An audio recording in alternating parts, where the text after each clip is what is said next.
Have you ever felt like life is just one big absurd joke? That no matter how hard you try to find meaning, the universe seems to respond with a blank stare?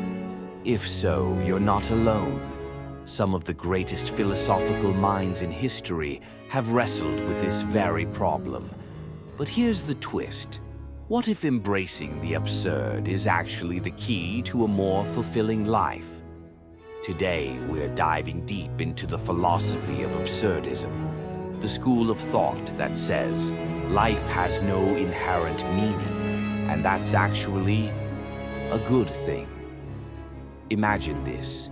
You're searching for the meaning of life, trying to connect the dots, and just when you think you've found an answer, it slips through your fingers.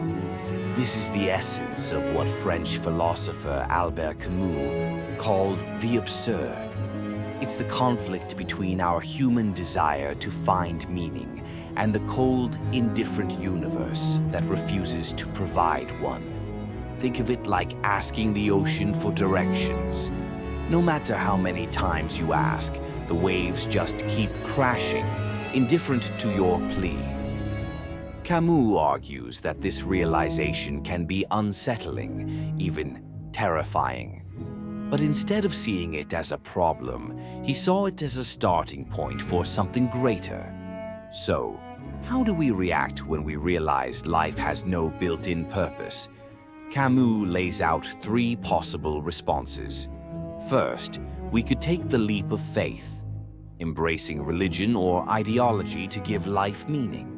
Many find comfort in this, but Camus saw it as an escape from the absurd rather than a confrontation with it. Second, there's nihilism, rejecting all meaning and sinking into despair.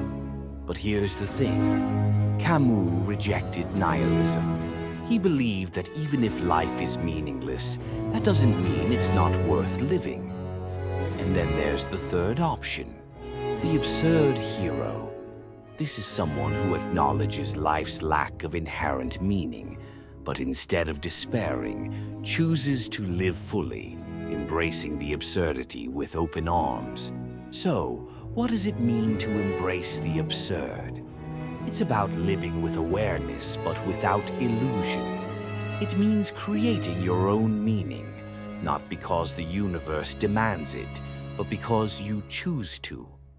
Camus gives us the famous example of Sisyphus, the Greek figure doomed to roll a boulder up a hill for eternity.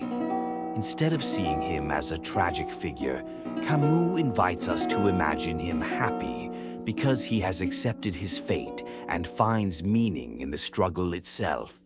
In practical terms, embracing the absurd might mean pursuing passions simply because they bring you joy, seeking experiences not for some grand cosmic purpose, but because they make life richer.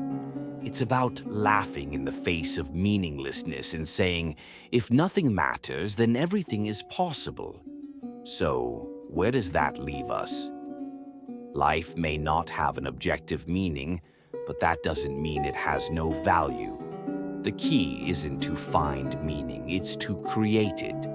Absurdism doesn't ask you to despair. It asks you to rebel, to live fully, love deeply, and chase experiences that make you feel alive. Maybe the universe won't ever answer your questions, but that doesn't mean you have to stop asking or living. If you enjoyed this exploration of absurdism, don't forget to like, subscribe, and let me know in the comments. How do you create meaning in an absurd world? Until next time, embrace the absurd